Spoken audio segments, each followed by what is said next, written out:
My dear Nigerians, all praise and glory to God for today. I want to start by thanking my wife and family for supporting and allowing me do this. I also want to thank you for the opportunity to speak to you about a nation and people I love so much.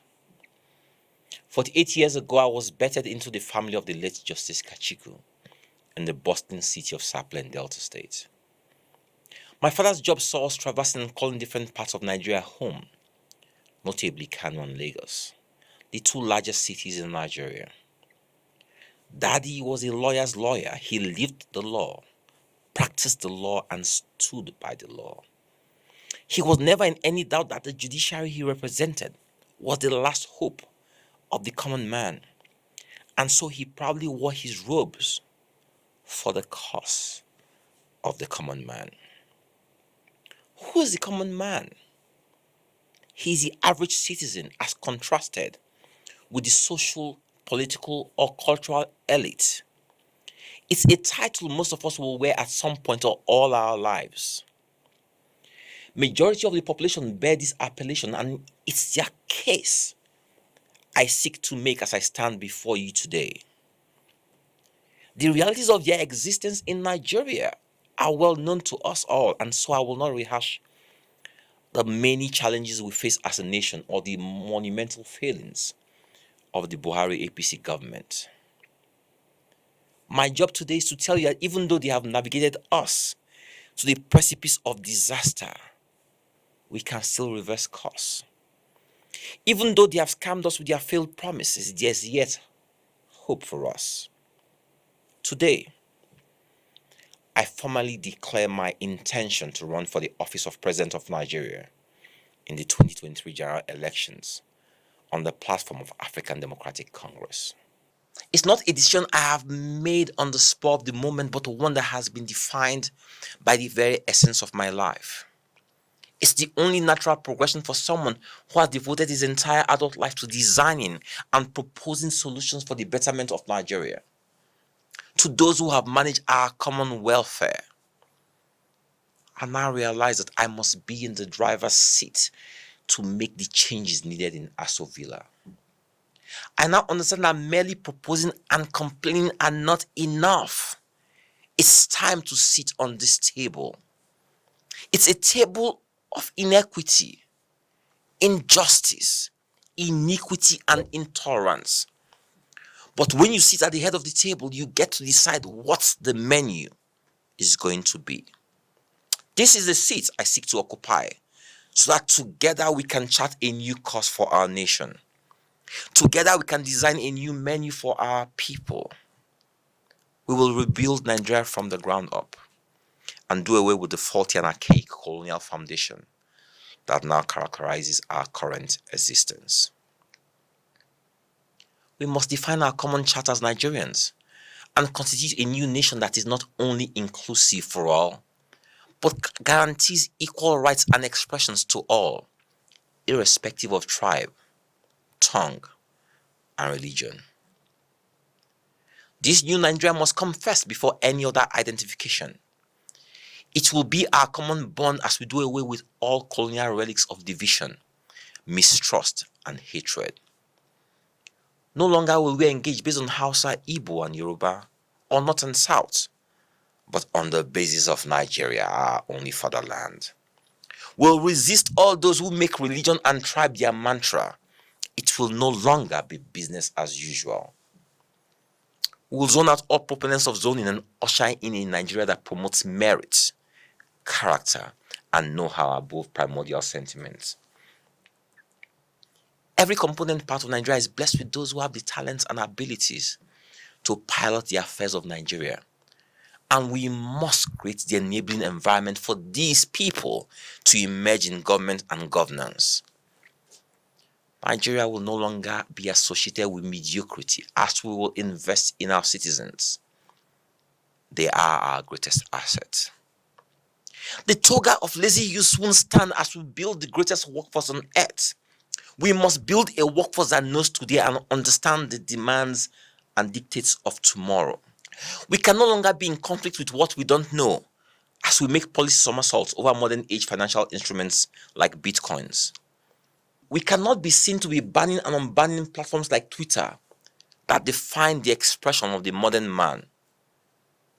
No longer will our citizenry be driven to the dark web and unconventional means of communications as they seek to hide from a repressive government. Government is and should be a big brother and not a big bully.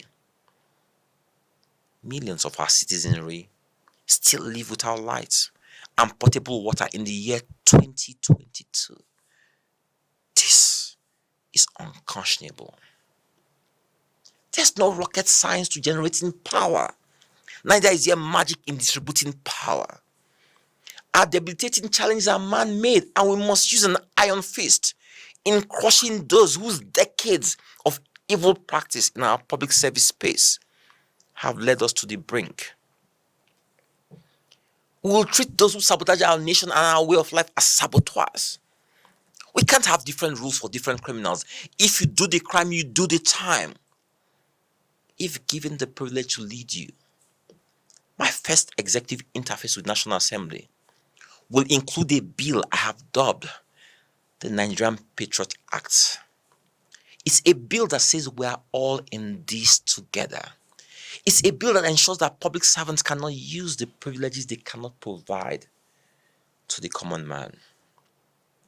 If you desire to be in public service, you must use the same services the masses, the common man, use.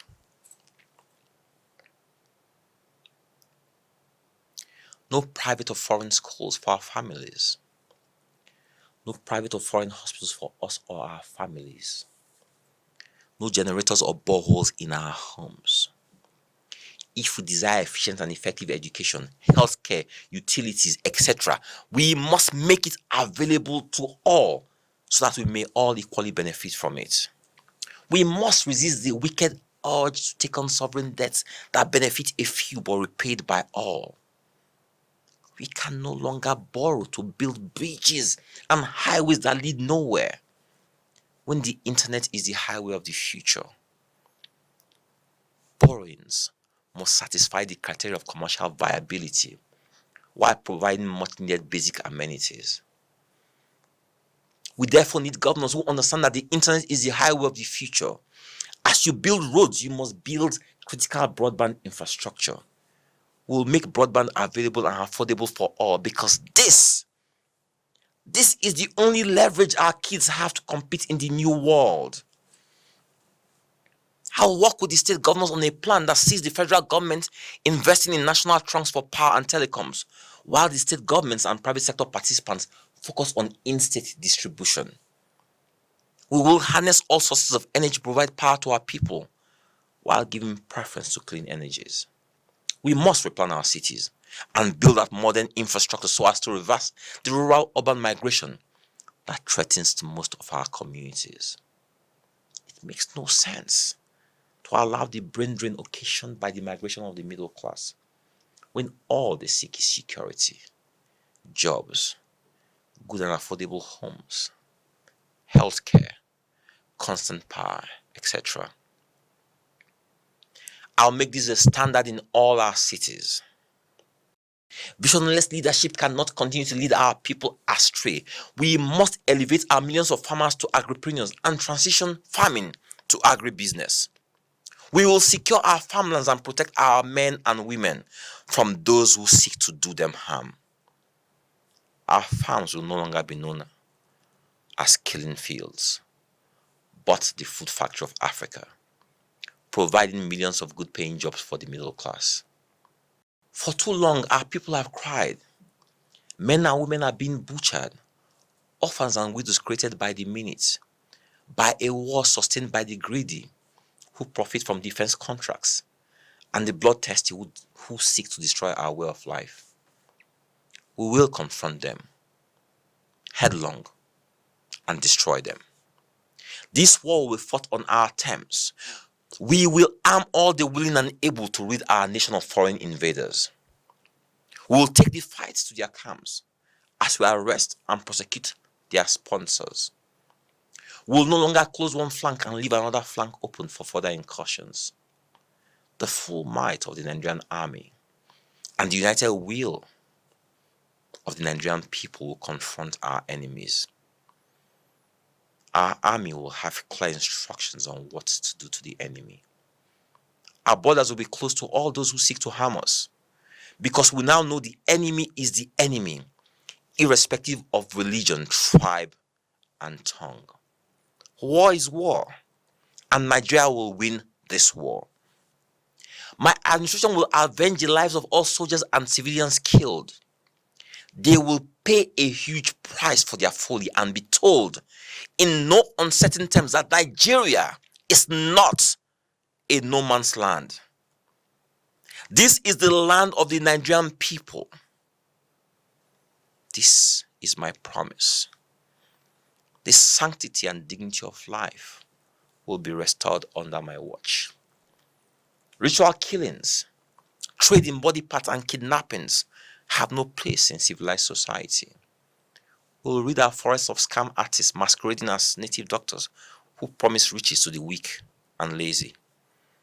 We will protect our young men and women from these predators. I don't understand that the APC government has succeeded in weaponizing poverty and hunger, but we mustn't let our basic decency as human beings be eroded. If you can use the internet for Yahoo, you can use the internet to trade. We will guide you and teach you the rudiments of digital commerce. We will build technology parks in every senatorial district in Nigeria that will serve as incubation centers for digital jobs, research, and development. We are an English-speaking nation, and we'll use this to our advantage to provide services to people all over the world from the comfort of our homes. We are the technology generation. Technology will be used to leapfrog Nigeria from third world to developed nation. Nigerians are the brains and engine rooms of most nations. Why can't they do the same here? No sensible nation allows their best and brightest to leave. We will reverse this ugly trend. Nigeria will work again for everyone. We will turn our hundreds of kilometers of beachfront land to international tourist destinations, providing jobs to our people and bringing much needed foreign exchange. We will build first-class hospitals not just for our citizens but for foreigners desiring first-class medical services. We will defend our future by sufficiently investing in education. If this generation has missed it, the next generation must get it right. We owe this to ourselves. Our schools will have modern teaching aids and learning systems, and our kids equipped with smart devices. We will retrain all our teachers and pay them better because they are our first line of defense. Our women will join us on the table of equality. They will be respected and promoted. They will be afforded the same opportunities men have. If they can do it, they will do it. The arts won't be mere lip service in my administration. It only makes sense that our movie and music industry are supported. They have made us proud and still make us proud. Investing in and promoting that industry is not only patriotic, but it makes perfect business sense. The technology exists to correct their decades-long problem of distribution and piracy. This we will do. This we must do. In this new Nigeria, we won't keep on shouting corruption when our very foundation is corrupt. We will engineer systems and processes that ensure that our citizens don't turn to corruption by default. We'll pay a fair pay for hard work. We'll no longer cheat our citizens with the ridiculous minimum wage we offer, knowing that we'll leave them no other option but to steal. My dear Nigerians, I have no money to share to you, but my love I will give you. I will always lead in love and by example. I have told your story today because mine is not as important as yours. I am you and you are me. We mustn't continue to recount the sorrows of yesterday. The carnage and blight of the NSAS protest will never repeat itself. The Nigerian government traumatized the Nigerian people and desecrated our land. Our government stifled our voices and chained our souls. What did we do wrong? Our demands were legitimate. Our cries were justified. Never again. We will fight for today and defend tomorrow. This we can do. This we must do. This is why I'm running for the office of President of Nigeria. It is the office of the Nigerian people. Under my presidency, this office will serve and protect the Nigerian people.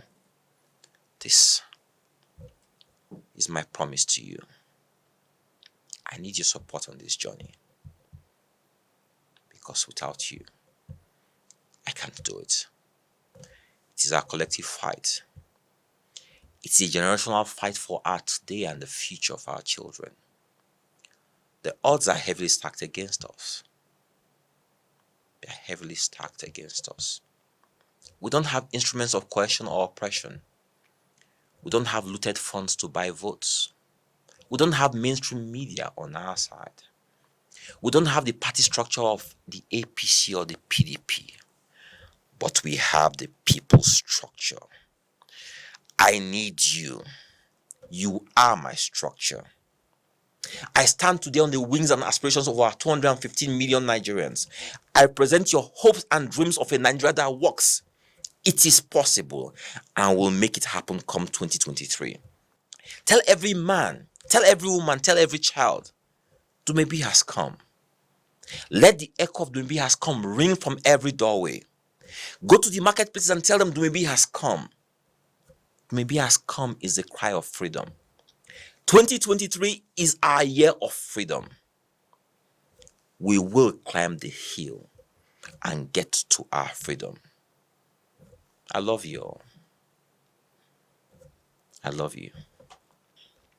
God bless the Federal Republic of Nigeria. God bless you all.